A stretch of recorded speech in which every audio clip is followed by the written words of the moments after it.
गाडीमध्ये तुम्हाला काय काय चांगलं वाटलं ते सांग. गाडीमध्ये चांगलं पिकअप सोडून बाकी काही नाही. LED आले. गाडीचं वजन झेपत असेल हा, तर गाडी घ्यावं. वजन झेपत असेल या गाडीचं तरच ही तरच गाडी गाडी घ्यावं. हा. गाडी रॉयल रॉयल कसं एकदम दाबात चालत. जसे आपले रोहित शेट रॉयल आहेत ना, तसल्या रॉयल माणसांनीच ही गाडी घेतली पाहिजे. नमस्कार मित्रांनो, मी तुमचा होस्ट महेश आणि आज आपण या 2.5 वर्ष जुन्या रॉयल एनफील्ड 350 बुलेटचा ओनरशिप एक्सपिरियन्स करणार आहोत. आणि रोहित सरांना आपण विचारणार आहोत या गाडीमध्ये त्यांना काय काय कमी वाटलं, त्याच्यानंतर या गाडीचं ॲव्हरेज किती आहे आणि कोणी ही गाडी घ्यावी. नमस्कार रोहित शेट. तर हे आहेत आपले रोहित शेट आणि रोहित शेट 2.5 वर्षापासून ही गाडी वापरतात. तर तुम्हाला सर या गाडीमध्ये काय काय चांगल्या गोष्टी वाटल्या आणि काय काय खराब गोष्टी वाटल्या आपल्या व्ह्युअर्सला तुम्ही आता सांगा. कसं असतं माहिती का, हा आपल्या गोष्टी आपल्याला चांगल्याच वाटतं. हा, ती गोष्ट तर बरोबर आहे तुमची.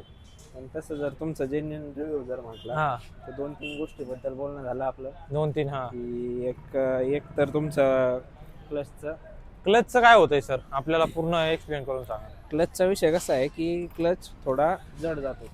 क्लच जड जातोय तुम्हाला 2.5 Servicing वर्षात. करता, हा त्यानंतर एक 4-5 दिवस ठीक आहे, ठीक आहे. हा, त्यानंतर तो जड वाटतोय, जड क्लच जड वाटतोय. आणि आणखीन कोणती गोष्ट तुम्हाला या आणि गाडीमध्ये हे वाटली? तुमचा क्लच मध्ये जे गॅप आहे क्लच मध्ये जो गॅप आहे. तो एक. आणखी एक की क्लासिक 350 ला आहे ना, तुम्हाला इंजिन नॉईसचा बराच प्रॉब्लेम आलेला आहे. इंजिन नॉईजचा बराच प्रॉब्लेम आहे.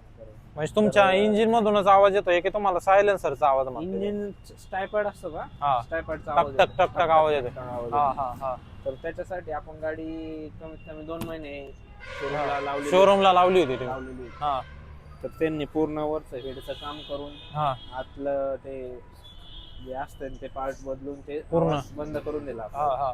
तेवढं म्हणजे ते सपोर्ट तर झाला, पण ते प्रत्येक गाडीला जे क्लासिक 350 ची जे आत्ताचं मॉडेल आहे हा, त्याच्यामध्ये हा प्रॉब्लेम आहे. आणि आणखीन तुम्ही काहीतरी म्हणत होते तुमच्या गाडीचं अलॉय बेंड झालंय, रिम बेंड झालंय, त्याच्याबद्दल काय विषय? अलॉय आपलं साधं खड्ड्यात आदळल्याने गाडीचं अलॉय बेंड झालं. ट्यूबलेस टायर होतं, हा, अलॉय बेंड झालं. ट्यूबलेस टायर फ्लॅट झालं. बरोबर. म्हणजे आपण एक रॉयल एनफील्ड ही गाडी म्हणजे पूर्ण लोखंडासाठी किंवा दणकट Off-roading साठी वापरता दणकट म्हणून ही गाडी दणकट आपण म्हणून घेतो. वापरतो. पण तुमचा अलॉय व्हील बेंड झालेला आहे. बरोबर. म्हणजे थोडस क्वालिटीकडे रॉयल एनफील्डने लक्ष द्यायची गरज आहे. आणि भरपूर महाग आहे, 7,500 अलॉय. 7,500 आलंय. बरोबर.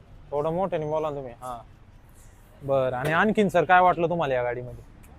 आणखीन ओव्हरऑल तर बेस्ट आहे. ओव्हरऑल बेस्ट आहे. आणि सिटीमध्ये चालवण्यासाठी किंवा कोणी ही गाडी घ्यावी, तुम्ही कोणाला सजेस्ट कराल ही गाडी त्यांनी घ्यावी?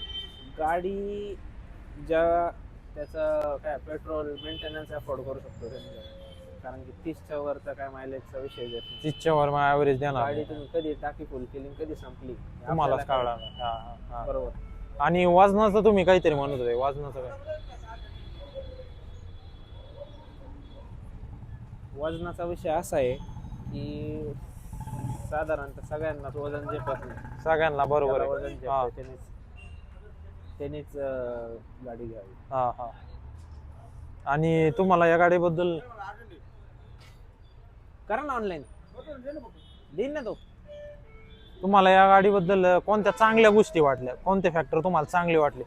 चांगले म्हणायला गेलं तर तुमचं गाडीचा फील चांगला आहे. पहिली फील गोष्ट चांगला आहे, सगळ्यात. रॉयल आहे, रॉयल. रॉयल फील आहे. आणि दुसरी गोष्ट म्हणजे एक पब्लिक परसेप्शन आहे गाडीबद्दल. रॉयल एक म्हणजे त्याची हिस्ट्री आहे, लेगसी आहे. लेगसी या गाडीची बरोबर. एक.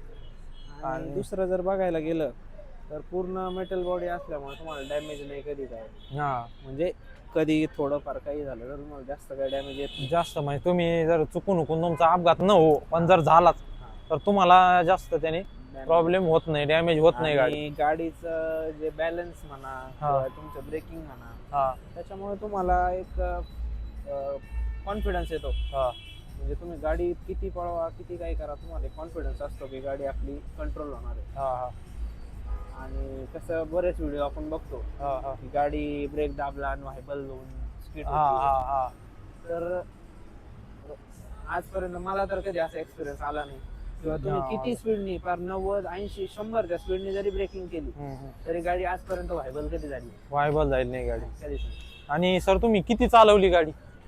गाडी अप्रॉक्स आपली 22,000 चाललेली गाडी. 26,000, 26,382. नाही सर, ओ सॉरी, हा 22 आहे. 22,000 22,600. 2.5 वर्षात सरांनी 22,000 चालवलेली गाडी. आणि गाडीची तुम्ही अवस्था बघू शकता. ही गाडी आपण ओला जी बघितली होती त्या ओलामध्ये सर्व पार्ट्स 6 महिन्यातच खराब झाले होते.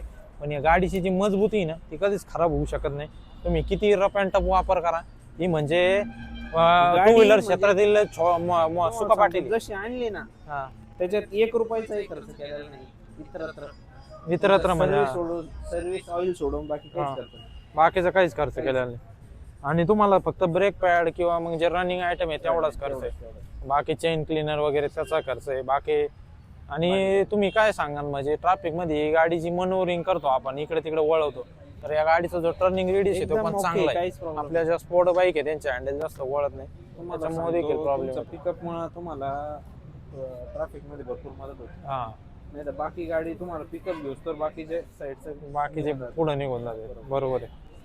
तर पिकअपचा भरपूर फायदा होतो. पिकअपचा भरपूर फायदा होतो. आणि गाडीची थोडी साईज मोठी असल्यामुळे पण तुम्ही एकदा गाडी तुमच्या हातात बसल्याच्या नंतर तुम्हाला जास्त काही प्रॉब्लेम फेस करावा लागत नाही असं तुमचं. अजिबात.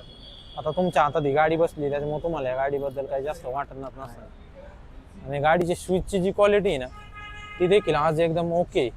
इतक्या दिवस गाडी आणि गाडी ना रोज उन्हातच उभी असते. 2.5 वर्षापासून गाडी ना हा, उन्हातच उभी. आजपर्यंत म्हणजे तिला शेडचा असा काही विषय तिला सावलीचा विषय सकाळी नाही. आपण दुकानावरती आलो की ते उन्हातच आहे. गाडी आणि उन्हातच. पाऊस वारा सगळं झेरून इथं आहे गाडी. सगळं झेलून इथं आहे उभी गाडी. इथं जर दुसरी कोणती स्पोर्ट बाईक असती ना तिचं पूर्णपणे प्लॅस्टिक पांढरं पडलं असतं आणि तिचा ओव्हरऑल लुक खराब झाला असता. आणि तुम्ही बघितलं ना तर तिचं काय आपण एवढं मेंटेनन्स पण नाही काय नाही. एकदम धूळ बसलेली.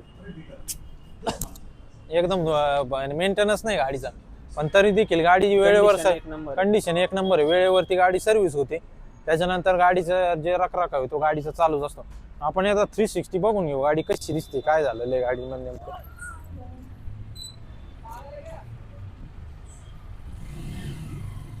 ते 60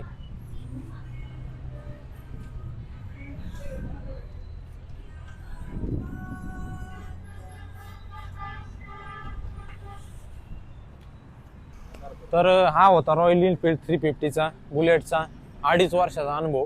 आणि या अनुभवातून तुम्हाला देखील जर काही व्हॅल्यू ॲड झालेली असेल आणि रोहित सरांनी काहीतरी महत्त्वाचे पॉईंट सांगितलेले की ज्यांना जास्त वजनाची गाडी हवी नसेल तर ही गाडी घेऊ नका. तुम्ही हंटर वगैरे त्यांच्याकडे जाऊ शकता सेम इंजिनसाठी.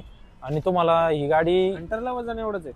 हंडरला वजन एवढंच आहे पण ती थोडीशी स्मॉल वाटते. स्पोर्ट लुक आहे फक्त. स्पोर्ट लुक आहे. छोटी गाडी. छोटी बाकी गाडी. काही विषय नाही. तर हा होता रॉयल एनफील्डच्या बुलेट 350चा 2.5 वर्षाचा ओनरशिप एक्सपिरियन्स रिव्ह्यू. आणि रोहित सरांनी आपल्याला बरीचशी माहिती सांगितलेली. जसं की या गाडीचं याला एकदा बेंड झालं होतं. रॉयल एनफील्ड असून देखील याला बेंड झालं होतं.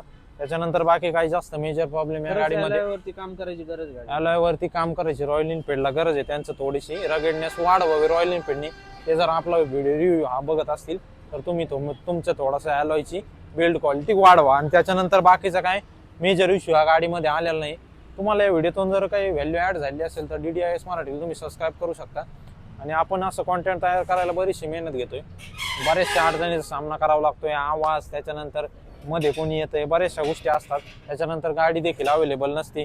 समोरचा बोलायला देखील तयार नसतो. पण रोहित सर आपल्यासोबत बोलायला तयार झाले आज. त्यांचं देखील हार्दिक धन्यवाद. धन्यवाद मित्रांनो. ओके.